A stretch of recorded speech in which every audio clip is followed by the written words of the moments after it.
Hi friends, welcome to Anita's kitchen. Healthy vegetable అయిన కాకరకాయని తినడానికి అందరూ ఇష్టపడరు, కానీ ఇలా కర్రీ ట్రై చేయండి, మళ్ళీ చేసుకొని తింటారు. ముందుగా పావు కేజీ కాకరకాయలను తీసుకొని నీట్గా కడిగి ఇలా చక్రాల్లాగా కట్ చేసుకోవాలి. ఇలా కట్ చేసుకున్న కాకరకాయల్లో కొద్దిగా పసుపు, ఉప్పు వేసి బాగా కలిపి ఒక పావు గంట పాటు పక్కన పెట్టుకోవాలి.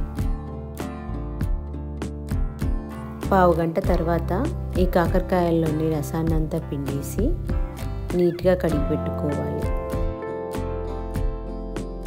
ఒక ప్యాన్లో ఆయిల్ వేసి అది వేడయ్యాక కాకరకాయలను వేయించుకోవాలి. మంచి గోల్డెన్ బ్రౌన్ కలర్ వచ్చే వరకు వేయించుకోవాలి.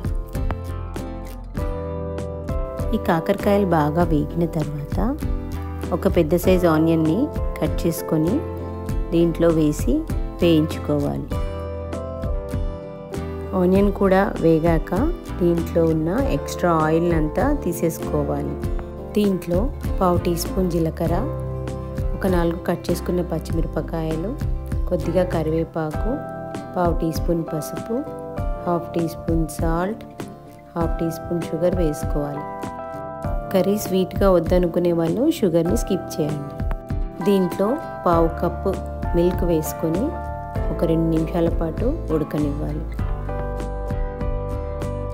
ఇందులో 1 టీ స్పూన్ నువ్వుల పొడి, హాఫ్ టీ స్పూన్ కారపొడి, కొద్దిగా వాటర్ వేసుకొని ఇంకో 2 నిమిషాలు ఉడకనివ్వాలి.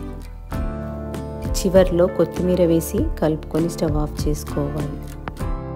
కాకరకాయలు హెల్త్కి చాలా మంచివి, కానీ ఇవి తినడానికి చాలామంది ఇష్టపడరు. ఇలా కర్రీ ట్రై చేయండి, రైస్తో తింటే చాలా టేస్టీగా ఉంటుంది. ఈ వీడియో మీకు నచ్చినట్టయితే like, share and subscribe my channel.